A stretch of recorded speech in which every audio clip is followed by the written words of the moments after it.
Yo, what's going on, everybody? We just showed up to day 2, LA Blockchain Summit.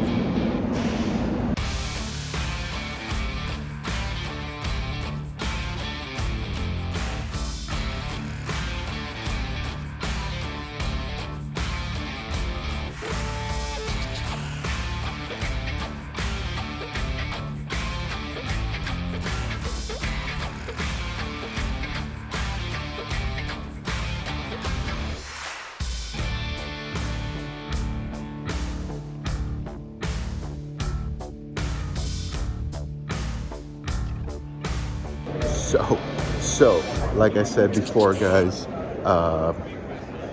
David Moss flaked out. So, yeah, we're gonna scope it out here. We're gonna see see what this is all about. Check out the Bored Apes over there. They're looking pretty sick. So, let's go inside. So we are inside, guys. We are inside the LA Blockchain Summit. So let's scope it out. Let's see what's going on.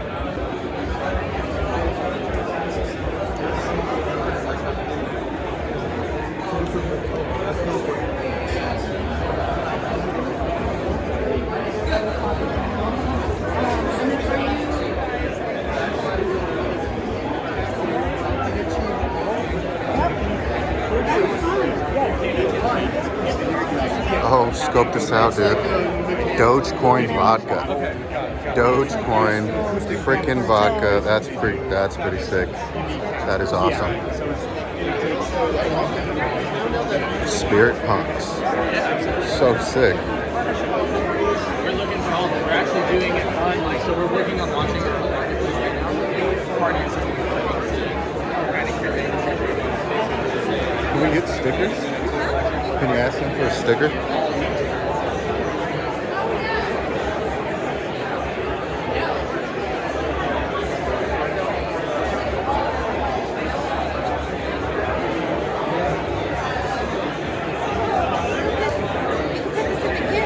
Sweet. Gifts coming soon.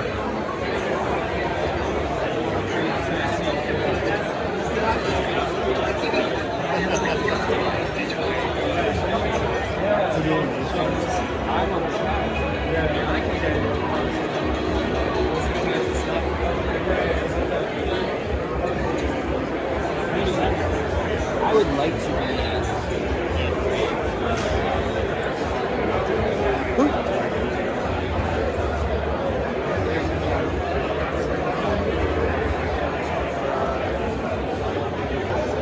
So, looks kind of small today.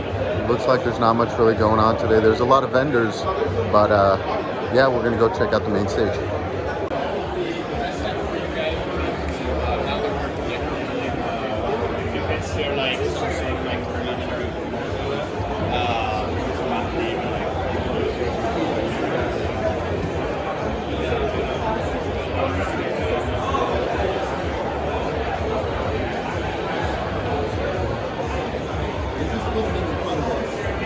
Next generation crypto exchange. Cool.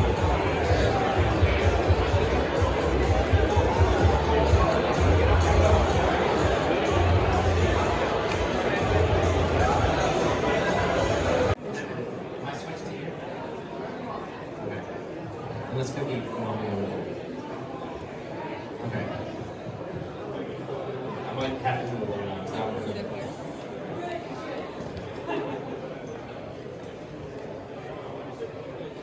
Cool. Welcome everyone. And hello, Robin. How are you? Hi, Joe. So this is episode 124 of Lunar Crush Live. We do a weekly live stream at Lunar Crush, John and I. Today it's just me. But normally we do it virtually, so today we're here IRL, which it means in real life, which the fact that I had to explain that means that I'm an old millennial and that's not cool anymore. But I have your bio here. Normally I don't read off a bio, but there are like a lot of words on here that I don't know if I can pronounce, so I'm just gonna go for it. So Robert serves as CEO and chairman of Crown Sterling and is a longtime businessman and entrepreneur with over 25 years of experience in founding and leading companies in healthcare, blockchain, clean tech, encryption, advanced cybernetics, and fintech industries. Holder of over 50 patents, his paper Accurate and Infinite Prime Number Prediction from Novel Quasi-Prime Analytical Methodology and a novel geometric model of natural spirals based on right triangle polygonal modular formations. How am I doing? You're doing great. Serves as the foundation for the team's advancement of the popular and proven scalable elliptic curve Diffie-Hellman encryption software module by replacing vulnerable prime number private keys with non-repetitive irrational numbers derived from random private keys. And then further, developed a first-of-its-kind scalable use one-time pad encryption the only encryption cannot crack. I know that from you. He's concurrently chairman and manager of Stress Be Proud. He's also author of the best-selling book, Philomath. Actually, it could be pronounced that way too, if you're Italian. I'm Italian. There you go. The geometric unification of science and art through number. You have your Bachelor of Arts from BYU, Masters of Business Administration MBA from Thunderbird. Robert, welcome to the show again. Thank you, great to be here. That was awesome. So I want to start very quickly here. Why are you sailing up and down the Nile River every year, and why are you sleeping nights in the pyramids? That's a great question. I think everyone should have hobbies, right? Yeah. My hobby became something a lot more than a hobby. And I love Egyptology. I've always been into Egyptology. But I went in 2017 and something clicked and it really changed me in a major way. And then I went back again in 2018 and I went into the King's Chamber of the Great Pyramid. And I've spent 11 nights inside the Great Pyramid now. 11 nights. They actually gave me a key to the pyramid. Actually, the key. It's like a concierge key to the pyramid. And while I was there, you don't really sleep in the pyramid much, right? You kind of stay awake, but you're like looking around at things, and I'm looking for interesting things in the room. And I looked down at the rim of the sarcophagus in the King's Chamber. It's the only piece of furniture inside the pyramid. In the most studied building on the planet, in the oldest, and highest standing building of that height on the planet as well. And I know that there's not supposed to be any writing in the pyramid. And I look down at the rim of the sarcophagus and I see Alpha Omega pressed into the rose granite, but you can only see it from one angle of light. And I brought in the Egyptologists and I said, hey guys, what is this? And they're like, did you make this? And I'm like, no. But yeah, I chipped it out just now. This is made of dolerite, rose granite. If I even took one hammer and chisel to it, the whole thing would crack. It's so brittle. And they realized that it's much older, much older. And so I got to discover the first writing that was not graffiti inside the Great Pyramid. And that has led to a whole TV show and everything around this. So it's a lot more than just a hobby now. I have a TV show about this story. And it takes us through many discoveries and connects back to Leonardo da Vinci and Albrecht Dürer and Shakespeare, and all of this information about the Great Pyramid was encrypted in their writings, in the sonnets and the plays, as well as in the artwork of da Vinci himself. And so you're looking for some of these encryptions on the wall, but what are you truly looking for? You're not looking for Alpha Omega. What are you actually looking for? So, what I think, I felt like my whole life that, we do all these things. I remember seeing Steve Jobs give a speech at Stanford in 2005. And he didn't realize until much later in his life why he dropped out of college, at Reed College, and went off to learn typesetting, right? So when he learned this typesetting, he didn't know how that would connect to laser printers later on. And if you remember back, some of us probably do remember, some of us don't, but we used to have these printers that just had bit-mapped images on them. They were terrible, absolutely terrible. And that was a game changer when laser printers came out and you could see the serifs on the letters. And that was because Steve Jobs had gone to this typesetting school. I felt like my whole life had sort of led up. All the things I've done in business, all the things I've done in travel around the world. I've lived in, I've visited more than 140 countries. I've lived in 9 countries. I've learned eight languages. And I felt like there was something that I needed to learn about the ultimate encryption, which I believe the ultimate encryption for all of us is learning and remembering who we are. And I felt like I was on my own hero's journey. I feel every one of us is. And I had something to uncover, to learn about myself through this process. And it was a spiritual journey. just like Joseph Campbell's sort of hero's journey for myself. And it was the most powerful experience I've ever had.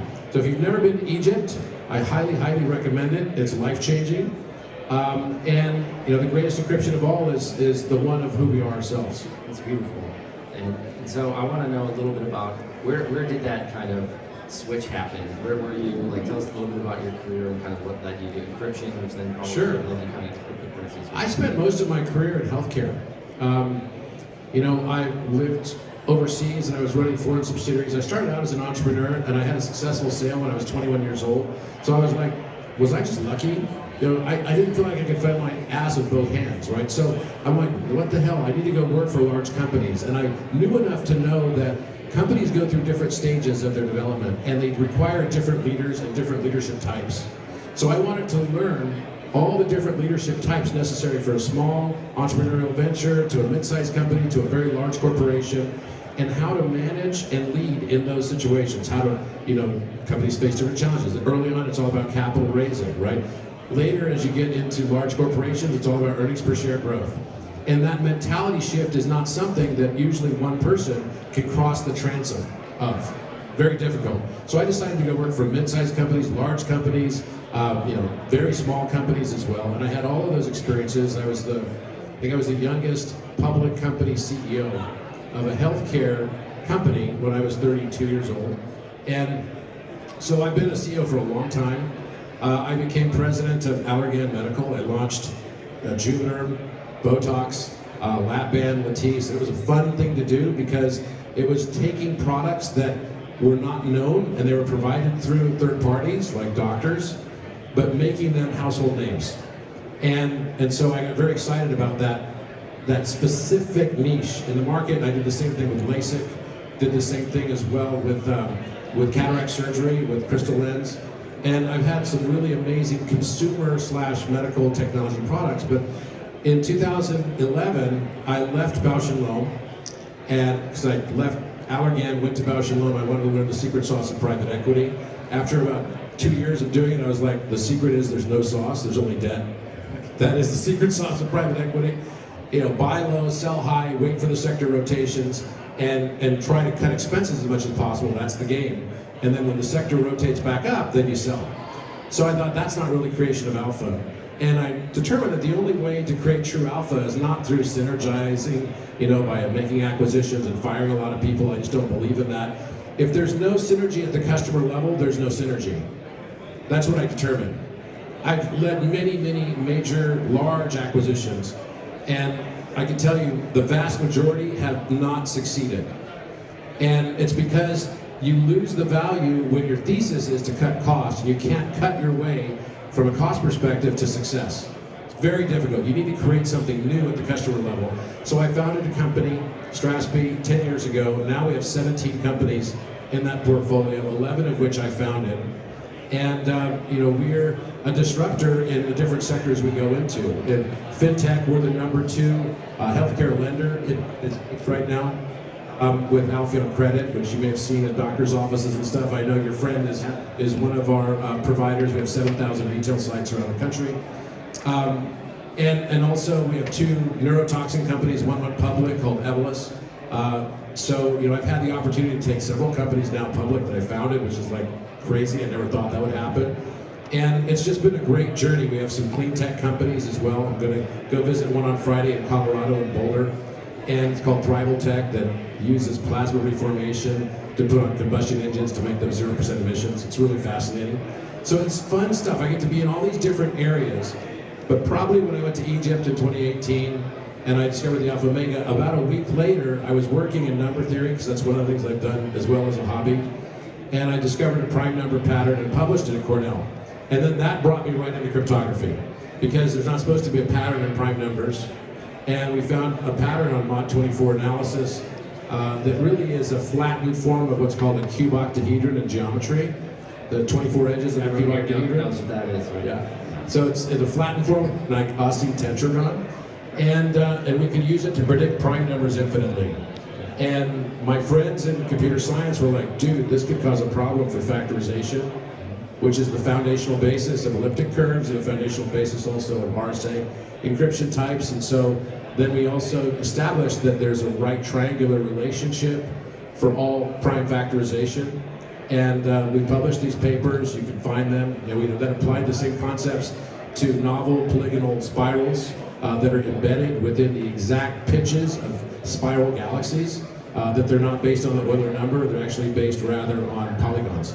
So that thrust me right into cryptography and the realization that we needed a new cryptographic platform to deal with not only quantum computing, but also geometric attack. Okay, so you've got, I know you've got a book and there's a lot of that in there. Yes, it's all in Philomath. Philomath. It's on Amazon. I want to go back and kind of just linger a little bit on, maybe some lessons learned from all of the companies and everything you started. You said you were 21 in that first business. What's some advice maybe to the younger entrepreneurs out there who are thinking, I don't want to take the leap. I have benefits at this company, or I have this, my parents are going to say this, or what's going on. As someone that's taken a lot of risk and it's been successful though, maybe you can give a little advice to some of the younger entrepreneurs out there that are thinking, I don't know if I want to go try something new. I think if there's one thing that we could all do, it doesn't matter what age you are, we all suffer from negative self-narratives, right? Our own thoughts is what hold us back from our ultimate success. It's like we're this rose that wants to blossom, but we keep pulling ourselves back. And it's easy for us to blame others, right? We could say, oh, it's the government or some tax regulation or something that kept us from being successful, the market crash, whatever it is, it doesn't matter. But the thing that's actually destroyed more ideas, entrepreneurs' dreams, is self-doubt. So self-doubt, if you can take that negative narrative and just put it aside, like literally put it aside and replace it with, every time you think like that, is saying to yourself, I am so grateful to be doing what I'm doing right now. So replace the fear, the anxiety, the FUD, the fear, uncertainty, and doubt with gratitude. When you do that, it will raise your own vibration, the way you think, the way you feel, and you will tap into another source of not only energy for yourself, but also to your genius. Because we all have genius within us. It was Walter Russell that said, mediocrity is self-inflicted and genius is self-bestowed. And I had the opportunity to speak at Walters University a few weeks ago in Virginia in a 3-hour lecture, which I was invited for. They let me sleep in his house and in his room and everything. It was really a cool experience. And for those of you that have never heard of Walter Russell, he was like a Leonardo da Vinci of the 20th century, an amazing person that had an incredible cosmology that I think is actually, Nikola Tesla spoke of it because they were partners. Nikola Tesla said, you need to hide away your work for 1,000 years because the world's not ready for it. And that's Tesla. So that tells you a lot. But I really believe it's about overcoming your fear, uncertainty, and doubt in your own mind. And if that's all you do, it will make a meaningful impact on your level of success and self-actualization. And what about finding others around you to kind of carry that dream with you, right? A single founder is a very difficult person to be. So can you talk a little bit about how you kind of found some of the partners along the way that have supported you and you've supported them? My partner in Strathspey has been my same partner. He was my banker for 10 years. He's been my partner for 10 years. So we've stayed together, right? We're like a married couple now. It's like, dude, it's like we're gonna have to die, right? It's like we're not gonna separate. And I think the reason is, and we've had ups and downs too. We've not always agreed on things. But having that debate and knowing that it always comes from a place of caring and love and having that relationship, I just don't believe in this thing where you can't be friends with people you work with. I find that to be absolutely untrue. You can, it just takes more vigilance to ensure that you don't have misunderstandings. Because those misunderstandings can go to negative self-narratives. And then that starts to self-sabotage situations. And we don't realize that what we think becomes what we speak, and what we speak becomes what we do, and what we feel becomes the outside world around us. Literally, it's like a universe that we call it, but actually I see it more like a U-inverse. What you're feeling on the inside becomes the world around you. And we all experience it, and then everything we're judging becomes what we're attracting. So if we start thinking a little differently and saying, I need to listen to my partner because he's bringing a different facet, not fact. So that was a big shift for me because I had to learn that a lot of the things that I thought were facts in life were actually facets of a larger prism of a whole truth. So being able to step out of yourself and say, you know what, I want to empathize and see the world as he sees the world was one of the most powerful things for both of our relationship. But I'll say this, that it wasn't always perfect. We had some other partners early on that didn't share that frequency of vibration, didn't share that level of positivity, didn't share this notion of getting rid of negative self-narrative. And when you identify it, you try, but remember, you gotta, and I suffered from this early in my career, I used to think I could change people. You can't change people. You can only change yourself, and you do that by being the change you want to see in the world. You can't change other people. They have to choose to change if they want to change. And if they're not evolving with you also, that's a challenge as well, because you can even have the best of relationships where people are at a certain level, and one is on the path of evolution, the other one's not, and so that guy's got to hold up a little bit and pull him along the way and try his best to keep him there. Luckily, we've been able to do that, but you got to get rid of the people that become energy vampires in your life. And so it sounds like just a high amount of communication.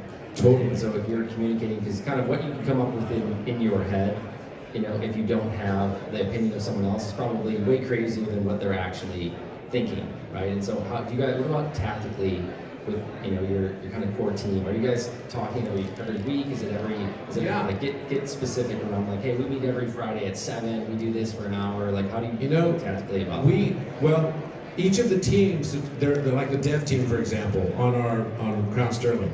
You know, they have daily stand-up meetings in the morning.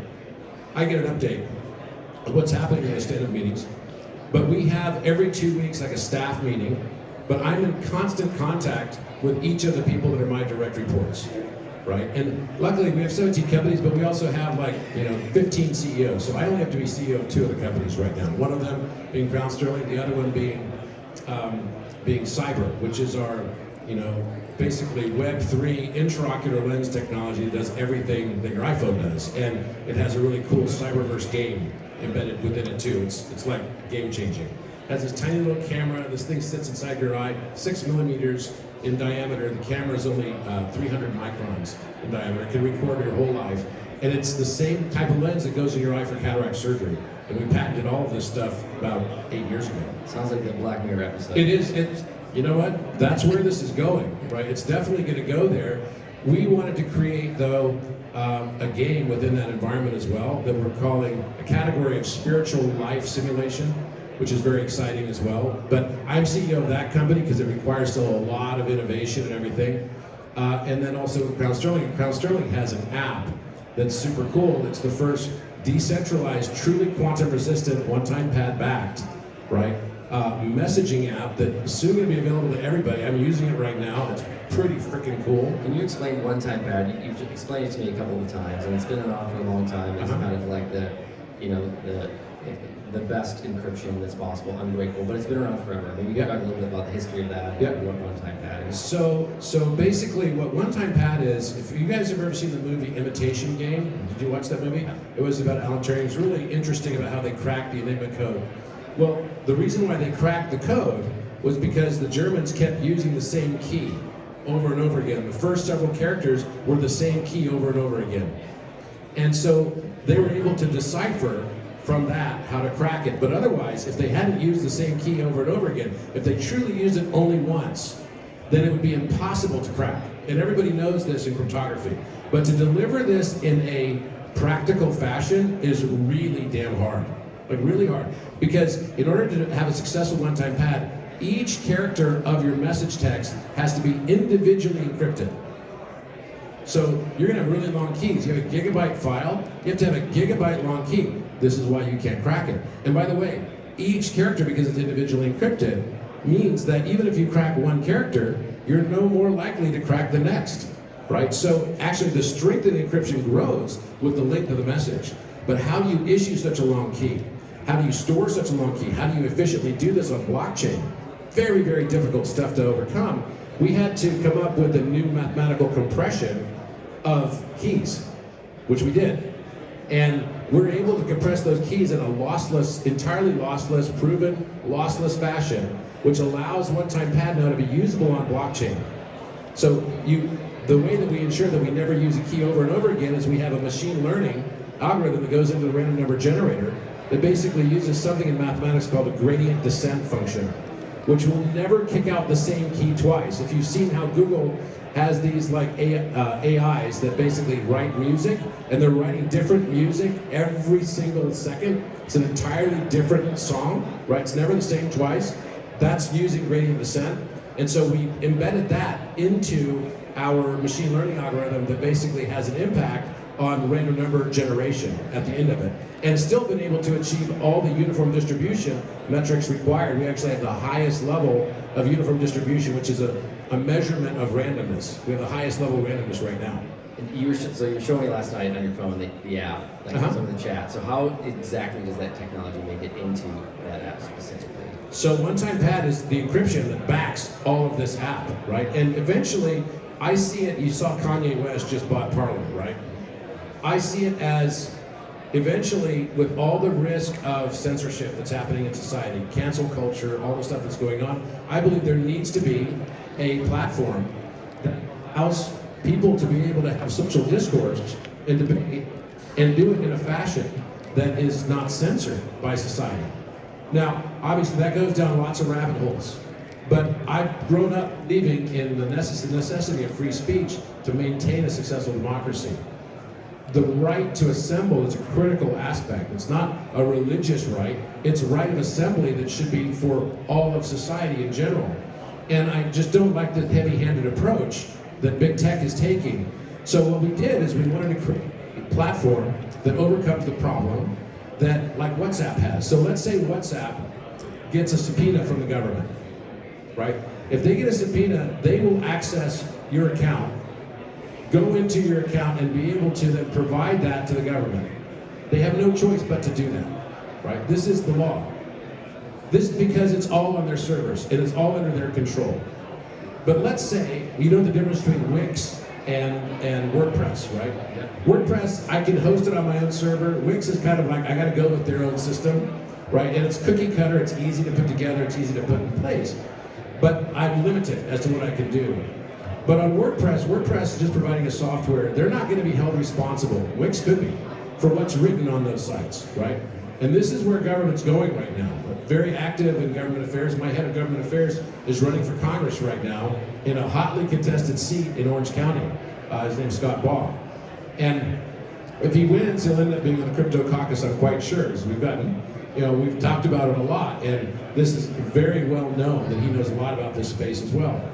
So basically, the way I see it is that the only way to overcome this government overreach into each of these individual, sort of like messaging apps, etc. Which, by the way, WhatsApp has $5 billion in sales. How do they get $5 billion in sales every year? And growing fast. How do they do it? I'm not paying for it. There's no advertising on it. They're scraping your data. That's how they're doing it. Right? They're selling your data. So there's an app now that Scott gave me, actually. I didn't know about it. And this app has every single person in the United States listed on it, of adult age, of voting age. I've seen this app. There are 56 pages just on me. 56 pages.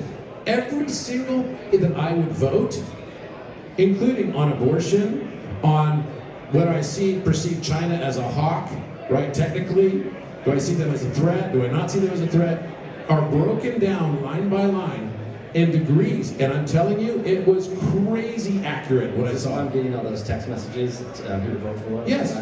So the candidates now, they buy it, they have access to this app, and it's all straight from our messaging apps and social media usage. And they go to meet you and they know what to tell you so that you'll vote for them.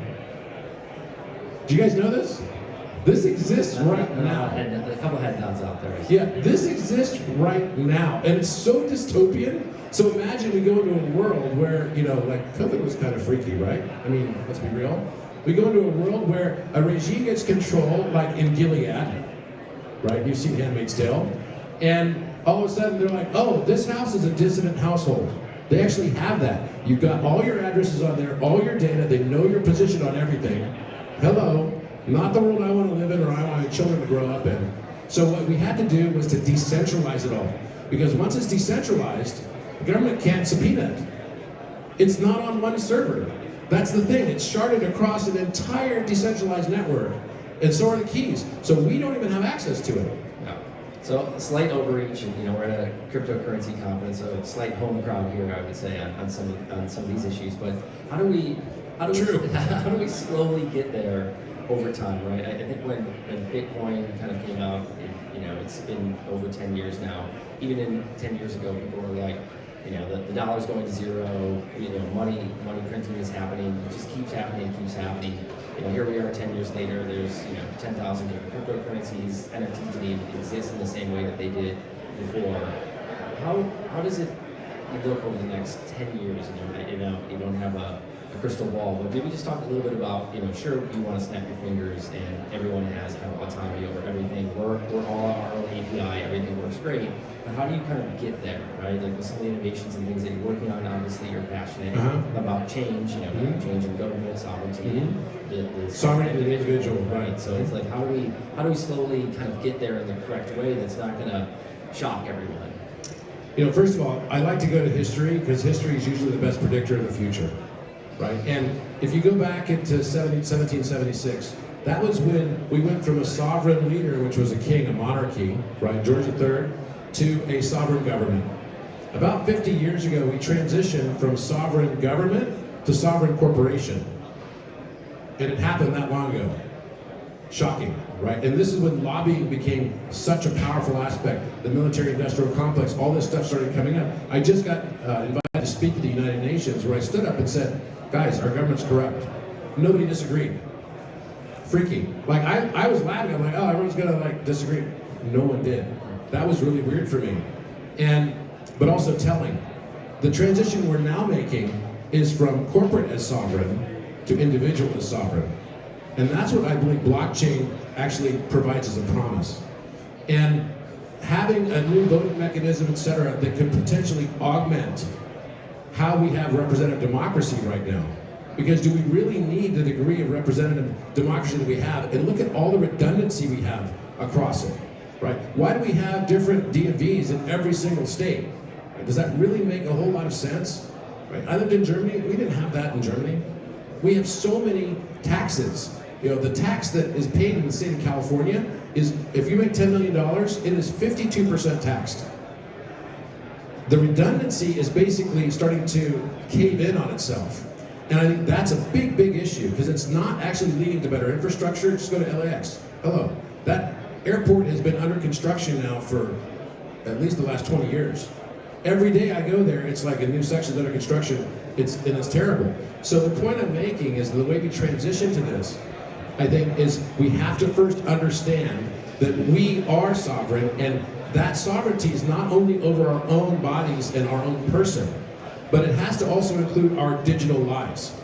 Because a digital life has become so important. I mean, now I just went to this NFT and Metaverse conference where they're showing all the new deepfake technology. They actually came to me and they said, we'd like to make an avatar for you on your website so you could do a Q&A on anything and your grandchildren can watch it. And it will look just like you. It will answer questions just like you would answer questions. A deepfake of me, right? We've all seen the ones of Tom Cruise showing up on Instagram and everything. We've got to be able to get control of who we are. It's a fundamental aspect of being human. And it goes right back to, we hold these truths to be self-evident, that all men are created equal, that they are endowed by their Creator with certain unalienable rights, that among these are life, liberty, and the pursuit of happiness, that to secure these rights, governments are instituted among men, deriving their just powers from the consent of the governed. It's fine when there's true consent. That's how it has to work, because government works for us, not the other way around. And I fundamentally believe it has to start with us understanding our own rights, understanding that our data is our own intangible personal property, that we own it as the original producer of that data, and we have to lay claim to that. And we did that with the Bill of Rights around data. And I feel very, very strongly that it starts with education and awareness. And once we have that, then we can start moving more and more towards these decentralized things. But this morning I posted on my Instagram a little meme that said, sometimes being crazy is just being right too soon. Sometimes being crazy is just being right too soon. And I think that's what we're dealing with right now. So if you're asking me about the next 10 years, what's going to happen? I believe that there will be a dislocation of the dollar. I think it's obvious. With the first relief package that came out on COVID that was basically shoved into that bill was the Federal Reserve's right to come out with their own digital currency that would not be subject to the same approaches that we've seen with monetary policy, which has been this constant Keynesian type philosophy, which is, look, let's smooth out all of the economic cycles that we see by using monetary policy and basically injecting liquidity into society. But they did it in a way this time that was almost as if they intend to tank it. Do you know that 35% of all US dollars on planet Earth right now were created in the last 2.5 years? I do know that. So is it any surprise we've got a massive inflation issue going on right now, actually a stagflation issue? Potentially, yeah. So I do want to, I think no one would disagree with you about, data sovereignty, right? Owning your own data, having access to that. And it might not even necessarily be having a government take that data. It might just be other nefarious actors out there trying to steal your information. Oh, yeah. But just to kind of play devil's advocate on the tax piece a little bit, if someone said, hey, you made $10 million, you have to keep 5, and 5 goes to LAX to make it better, right? Maybe talk. I would actually be okay with that, right? It's like, do something with my money, but when you're seeing that very little is being done and all I'm getting is checks back in the mail, that actually pissed me off even more than paying the tax. Do you think, I get checks recently, I'm like, what do I get this check for? Why am I getting a check from the government? It's not a refund on taxes. Can you send it back? Maybe just send it back to me. Well, I just don't cash it, but it's like, what the hell is this? It makes no sense. When you think about innovation, you think about, there's 400 or 500 people making decisions, for 330 million, right? And have we outgrown the governance too quickly? We're not adapting, and maybe, people are thinking, blockchain and cryptocurrency. We finally kind of have this outlet, this way for everyone to have a say, but we're not quite there yet, right? Like there's still a lot that has to change. And when I was listening, I only made it, 3 hours into the 8-hour Balaji podcast with Lex Friedman, but there's a lot there around sovereignty, about, what about things like land, right? What about, like, we're still all physical beings, we're still all out there. We're not all just going to live in the metaverse in perpetuity. Even if I have the Ready Player One, I could feel whatever on my body. We're not there. We're not close, right? So how do we kind of bridge that gap then, right? How do you bridge that gap and bring the rest of folks in? Because I would say there's probably a lot of people out there that are like, man, go pay your taxes. Like, I do better roads, but you're saying it's not happening. How do we make that impact? I think the big challenge we have right now is something that's embedded in the way the Founding Fathers set up. I mean, it was necessary at the time. In 1776, it was absolutely necessary to have a representative democracy, the way that we set it up. And with all the redundancy and features built in within it, it made sense. Because it took a long time to communicate with all of the constituencies. So how do you do it? You have to do it. So that's going to do it for today in LA Blockchain. That's going to do it for today in the LA Blockchain Summit Day 2. Yeah, pretty cool, pretty interesting, really good speeches. So let's check out tomorrow.